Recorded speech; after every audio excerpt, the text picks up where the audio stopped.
后来乡亲若要过年咯，有真侪人是坐高铁来回乡，若是买无对号座这个车票，就只好坐自由座。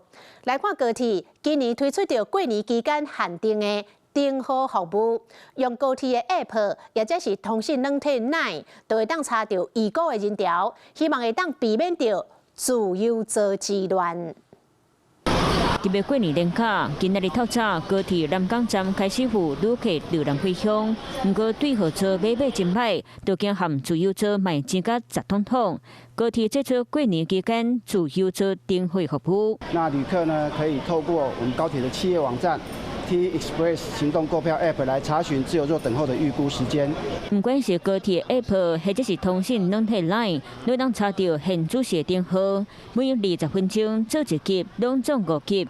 有红灯、青灯、黄灯3种色水提醒。一粒青灯上顺，代表等20分钟内；若是5粒红灯，就可能要等超过80分钟。因为有时候可能就是要站很久，对吧？啊，有这个可能就是可以。 看哪里有位置可以坐这样子。像我之前会从板桥搭，就不敢买自由座，因为我怕没有位置。哎，我也不知道人潮多不多，但是我可以看的话，我可能就可以从板桥买自由座。高铁讲，咱半点钟会定看人数差不多搁偌济，互旅客参考。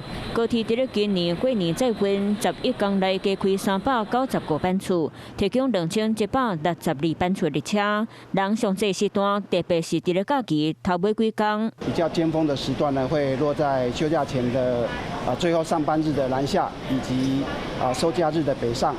那根据以往的经验，那在我们的初2回娘家以及初3、初4都会有双向出游的人潮。到今仔日头18点，已经有121.200人买好高铁对号座票。订货服务敢有法度互旅客坐起来更加舒适，就爱去看。